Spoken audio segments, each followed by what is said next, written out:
Парите на предприемачите. Здравейте! Вие слушате епизод 6 от третия сезон на подкаста Парите на предприемачите на консултантска компания Consendo, в който представяме успешни предприемачи, които разкриват тяхната тайна за успех. Аз съм Димка Кънчева, счетоводител и бизнес консултант, един от основателите и управляващ съдружник в Consendo. Днес наш гост е Радостин Петков, с който ще си говорим за пътя на създаването на семейният им бизнес Infinity Color. Здравей, Радо! Много се радвам, че си наш гост. Здравейте! Разкажи ни малко повече за себе си. Кой е Радостин Петков с 2-3 изречения за нашите слушатели? Казвам се Радостин Петков. На 44 години съм. Имам 3 деца. Живея в Банкя и там имаме семейен бизнес, т.е. физически магазин, в който продаваме бои и декоративни мазилки. 24-та година вече се занимавам с довършително строителство, което от една страна ме накара да беше една от идеите да направим този семейен бизнес с боите и мазилките, поради много големия избор на материали, които всъщност не са толкова качествени, и там успях да филтрирам голяма част от тях, като предлагам на клиентите си всичко, което аз лично съм изпитал. Всеки бизнес има своя мисия, или поне така пише по учебниците. Та, каква е мисията на Infinity Color? Каква е твоята мисия? Как ти помагаш на хората? Как помагам на хората? Въпросът е много интересен. Има много начини, с които помагаме на хората. Като даваме добавена стойност за продукта, който продаваме, като ги съветваме за неща, свързани с строителство, които не са ни в ресора като магазин. Тоест, много въпросителни. Ти лично си била при нас на среща в магазина и когато не зададеш въпрос, имам един теч вкъщи и как мога да го отстрана, нали, нашата компетенция, т.е. моята компетенция е да ти отговоря правилно на въпроса. Какви са стъпките, защо се е случило, което не навсякъде във всички магазини могат да го получат, като добавена стойност към самите клиенти. Т.е. това, което правим за тях, е да им дадем правилна насока и правилен съвет, без да се чувстват задължени да купят от нас. Тоест просто им посочваме посоката или грешките, които са допуснати от предходните строители. А как така реши да се впуснеш в това да станеш предприемач и да създадеш свой собствен бизнес? Пак повтарям, аз от 24 години се занимавам с довършително строителство. Минал съм през няколко фирми от родния ми град, аз съм от Сливен. И вече 9-та година съм в София. Местоположението ми е Банкя. Там живеем. Под наем съм, нямам собствено жилище, защото това, което изкарвам, смятам, че е по-правилно да го вложиш в бизнеса си и да го превъртиш в ползи, отколкото да го налееш в собствено жилище, което ще ти бъде само разход. Това е моето мислене. Какво ме накара да направя тази фирма и да постигнем малко по-големи успехи? Знаеш ли, преди година се записах в BNI. Не поканиха ме на гости в BNI. В това сдружение, в което съм и до днес, BNI Успех. Там видях много силно мотивирани хора, които са с ясни цели и представи за бизнеса си, и много ми хареса начина, по който се представят, което пък ме накара да искам да бъда част от тях. И може би един от главните мотиватори за това да искам да се развия себе си и бизнеса си е самото ми присъствие там. Да, ние двамата сме членове и бизнес лидери в BNI Успех. BNI наистина носи изключително много ползи за нашите слушатели. Може да слушате предишен подкаст с директора на BNI за България Светлана Проданова. Искам да те попитам като предприемач, какви са големите ти предизвикателства в това да развиваш собствен бизнес? Защото много хора си казват, много е лесно, тук правя една фирма, реално една фирма се създава за 3 дена, така че не е това някакъв голям проблем. Въпросът е в развитието на бизнеса. Какви качества са необходими на човек да развива според тебе собствен бизнес и пред какви предизвикателства пък ти лично се справи и как си се справил с тях? Ето това вече е наистина много качествен въпрос, защото той е много широко спектърен. Какво ме мотивира? Мотивира ме любовта ми към професията. Аз много обичам да правя довършително строителство. Там съм много добър, защото цял живот правя само това и съм много отдаден на тази си кауза, да помагаш на останалите. Много казуси са ми се случили в годините практика, която съм имал. Много нерешими проблеми, които искат креативно мислене и друг начин за отстраняване на проблеми. Винаги съм намирал такъв. Как се създава една такава фирма? Във всички случаи не с кредити.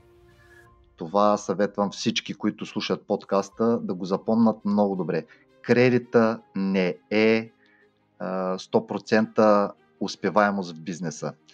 Най-добре е да си обичаш професията, всичко, което имаш да вложиш и да не очакваш нищо от това. Всеки, който дава от себе си, рано или късно му се връща. Така че, давайки много стойност на това, което правя към хората, та дори и понякога безплатна, без да очаквам някакви финанси от нея, съм получавал многократно връщане от други страни. Тоест, от препоръка било или от самия клиент да ме потърси отново и отново и отново, да доби доверие към мен и към това, с което се занимавам, и отдадеността ми към това, с което се занимавам. Има много такива стари клиенти, които звънят ми по всяко едно време, без значение дали е празник или делник или каквото и да ме питат за съвет, нещо свързано с дома му и с нещо, което са решили. Тоест, добавената стойност на това, което съм дал, е да търсят качеството ми на специалист и на коректен човек към тях. Тоест, може ли да кажем, че ти като предприемач работиш 24/7 и всъщност работа ли го наричаш това, което го правиш? Не, по-скоро го наричам призвание. Работата е там, където отиваш за 8 часа, работиш, плащат ти и си тръгваш. Докато при мен часовата няма часове. В смисъл, моята работа може да е колкото аз пожелая, честно казано, малко ощетявам и семейството си за сметка на това, защото прекалено много си обичам работата. Не, че не обичам семейството си, но обичам си работата. Да, обичаш това, което правиш. Ти спомена, че според тебе не е окей, нали, хората да стартират бизнес чрез кредити. Името на нашия подкаст е Парите на предприемачите и в тази връзка искам да те попитам как се справяш с фирмените финанси. Правиш ли си бюджет? Анализираш ли какво се случва с финансите на твоя бизнес? Няма собственик на бизнес, който да не прави някакъв анализ на сметките си, т.е. приходи-разходи. Аз лично всичко, което изкарвам като дивиденти от всяка дейност, включително и от продажбите в магазина, ги разделям на 20% лични и 80% рефинансиране в бизнеса. Т.е. подобряване на качеството на бизнеса и единия и другия. Свързвам го с закупуване на нова техника, машини, инвестиране в работници, които не винаги са изкарали това, което получават. Аз давам много повече на хората, които работят при мен, за да могат те да имат стойност и да се чувстват спокойни, когато работят. Когато един работник се чувства спокоен, че ще му бъде платено и ще му бъде преплатено повече отколкото е изкарал, той се мотивира да изкарва и да работи много повече. И може би това кара хората да се влюбват и в професиите си. А тебе какво те мотивира да продължаваш напред? Защото пътя на предприемача не винаги е лесен. Има възходи, има по някой път спадове. Кое те мотивира? Как пък ти се самомотивираш да продължиш напред? Случвало ли се на теб да дойде някой клиент, който е много доволен от теб и да ти каже: ей, добре, че беше ти? Да, на мене ми се е случило и това... Ето това е моят мотиватор. Да. Моят мотиватор е моят клиент. Моят бъдещ клиент, моят настоящ клиент и моят минал клиент. Това са моите мотиватори. А какви са ключовите ценности, които ти изповядваш и в живота, и в бизнеса?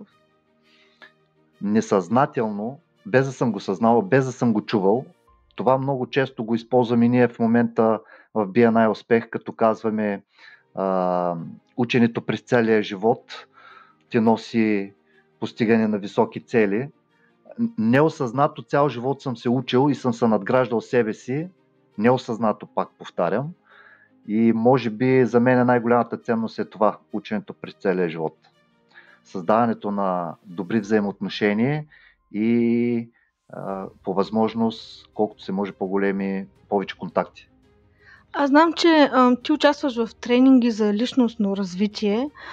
Може да споделиш, важно ли е за един предприемач, освен да работи работата си някак, да развива бизнеса си, да усъвършенства и себе си като личност, да развива своите качества, да придобива нови? Как смяташ? Да, тук мога да спомена, че съм член на менторската програма на Юли Тонкин, за което мога да съветвам хора, които наистина искат личностно развитие и да вземат максимума от това да го получат, да се включат в нея.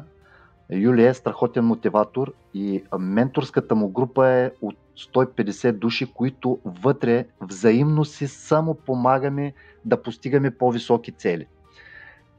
Колкото по-голям контакт имаш до много хора в една посока, т.е. растеж, толкова по-бързо ти израстваш. BNI е много структурирано и там ти излизаш със собствения си бизнес и представяш себе си. Докато при Юли менторската програма, там надграждаш себе си. Там ти помагат треньори за цели. Имаш си хора, които могат да ти помогнат да те вкарат в унията с целият ти бизнес, да те дигнат на по-голямо ниво, да снимат видео за теб, да ти поддържат каналите. Време, което ти не можеш да отделяш само за това и то ще те разкъса между работата ти, успеха ти в работата и върху това да правиш реклама върху себе си и да постигаш по-големи резултати. Така че менторската на Юли ми е много ценна и там растежа ми е огромен. Ти говори за учене през целия живот. Аз искам да те питам пък за иновациите. Има ли иновации в твоя бизнес и всъщност как ги приемаш, прилагаш ли ги, споделяш ли новостите, които се случват в света, в довършителното строителство, ако може така да се каже?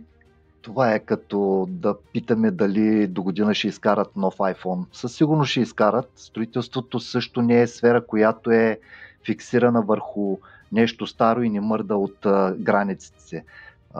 Свръх бързо се развива, да не говорим, че инженерите всеки ден измислят нови и нови неща, с които да подобряват живота на хората в сградите. В BNI, ти знаеш добре, инженер Киречев се занимава с акустика. Той е момче, което много не напразно е инженер. Много учи и следва всички иновации, постига много цели. И те са благодарение на тези нови неща, които са прогресират в създаването на нови продукти. Аз лично също всички нови продукти, които излезат и имам интерес към тях, предпочитам лично да ги тествам, за да мога да съм сигурен в това, което предлагам на клиента си. Не винаги нещо ново е хубаво, но има много неща, които са нови и са страхотни заместители на всички останали. Включително мога да коментирам това за течния корк, мога да говорим за строителството от конопени панели на Severex, така че има много иновативни продукти, които са страхотни и са изцяло в лид сферата. Аз знам от тебе, че всеки продукт в твоя магазин е тестван от тебе и ти наистина с голяма охота и лекота разказваш за продуктите, как те могат да бъдат приложими, дори на човек като мен, който може да се каже, че не разбира от строителство. Искам да те попитам, кои са, ако може да ги формулираме като трите големи урока и трите големи поуки, които си научил до момента и в живота си, и в пътя си като предприемач, и може да споделиш с нашите слушатели. Първото и най-ценното нещо, най-важното за мен е да обичаш да правиш това, което правиш. Тоест, ако си в определена сфера, ако не си обичаш работата, ти няма да постигнеш никакви цели и тя няма по никакъв начин да ти носи някаква полза. Второто нещо, което е, когато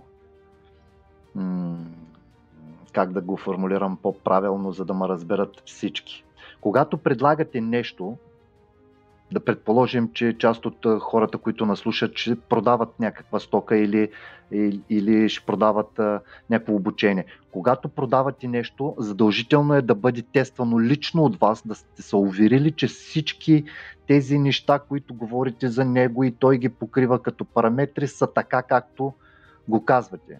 Не крийте неща от хората и хубаво е да се добавя добавена стойност на продукта. В смисъл, наистина да има полза за самия човек, който ще го консумира. Не продавайте нещо, което не е нужно на човека. Тоест, фокусирайте се върху това да му помогнете, да му решите проблемите и по този начин той ще ви се довери и за следващ продукт и за това, което искате да постигнете. Какво би казал на младите хора? Тези, които сега завършват пътя си в училище и се чудят на къде да поемат. Какъв би бил твоя съвет към, или въобще какво можеш да споделиш с тях? Да не спират за нищо на света, да пробват постоянно нови неща. Ако са започнали работа на едно място, да не останат само на него. Нека да опитат и друга, докато не намерят тази, която ще им дава най-голямо удовлетворение в живота. Ще се чувстват щастливи, че правят това, което правят. Това е истината за младите. Да опитват ново и ново, докато не стигнат до там, докъдето им харесва най-много. И там да се фокусират и да го разгънат и да го разширят. Ако могат и да го подобрат. Радо, много ти благодаря за споделеното време, за споделената ти история с нас. Това беше 6-ти епизод от 3-ти сезон на подкаста "Парите на предприемачите" на консултантска компания Consendo. Кратки видеосъвети за бизнес и финанси може да следите в TikTok канала на Consendo, както и в профилите на компанията в социалните мрежи в Facebook и LinkedIn. Всички епизоди на подкаста може да слушате в каналите на Consendo в SoundCloud, Spotify и YouTube. Абонирайте се, за да не пропускате новите епизоди.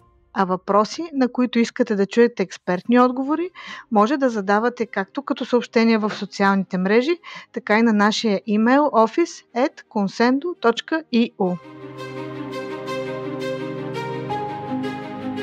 Парите на предприемачите.